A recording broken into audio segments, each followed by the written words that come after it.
جو شخص مسلمانوں کو بم سے اڑانے آیا تھا وہ کیسے اسلام کا داعی بنا؟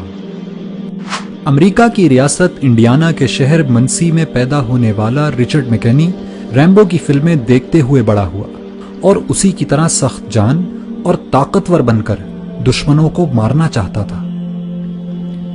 اس کے اسی عزم اور امریکہ سے والہانہ محبت نے اسے امریکن مرین کور تک پہنچا دیا۔ رچرڈ ایک مضبوط جسم کا مالک تھا اور پیشہ ورانہ عسکری مہارت کی وجہ سے ترقی کرتے ہوئے سارجنٹ بن گیا۔ اس نے امریکی فوج کی طرف سے کئی جنگوں میں شرکت کی۔ رچرڈ اس انتہائی خصوصی چھاپا بردار گروہ کا بھی حصہ تھا جسے بوسنیا کے قاتل ملوسیوچ کو زندہ پکڑنے کے لیے بھیجا گیا تھا۔ تمام بڑی بڑی جنگوں میں شرکت کرنے کی وجہ سے اس میں سخت دلی اور بالخصوص مسلمانوں سے شدید نفرت پیدا ہو چکی تھی۔ یہ نفرت اتنی بڑی کہ ایک دفعہ جوتے کی دکان میں اس نے 2 برقع پوش خواتین کو دیکھا تو ان کی گردنیں توڑنے کا ارادہ کر لیا تھا۔ اسی شدید نفرت کے سبب اس نے منسی میں مسلمانوں کی مسجد میں جمعے کے دن دھماکہ کرنے کا منصوبہ بنایا۔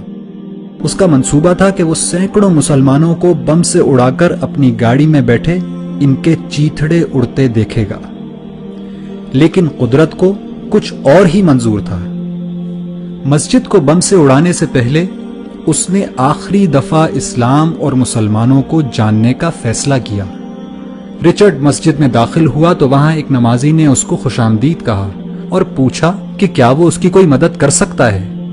رچرڈ نے اس شخص سے اسلام کو جاننے کی خواہش ظاہر کی، چنانچہ اس نمازی نے اس کو قرآن مجید دے دیا اور کہا کہ آپ اس کو پڑھیے اور پڑھنے کے بعد جو سوالات آپ کے ذہن میں پیدا ہوں وہ ہم سے پوچھ لیجئے گا۔ چنانچہ رچرڈ قرآن پڑھتا گیا اور مسجد جا جا کر سوال کرتا رہا، یہاں تک کہ 2 مہینے بعد دنیا نے قرآن کا یہ معجزہ بھی دیکھا کہ وہی شخص جو کل مسجد کو بم سے اڑانے کی تیاری کر رہا تھا آج وہیں کلمہ شہادت پڑھ رہا ہے۔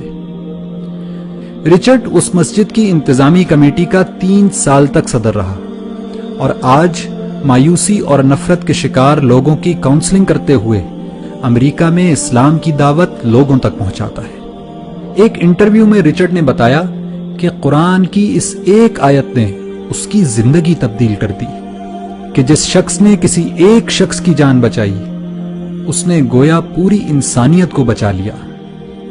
اگر قرآن کی فقط ایک آیت مسلمانوں کے کٹر دشمن کی زندگی تبدیل کر سکتی ہے تو پورا قرآن کیا کچھ انقلاب برپا کر سکتا ہے۔ لیکن پھر بھی ہماری زندگیاں کیوں تبدیل نہیں ہو رہی؟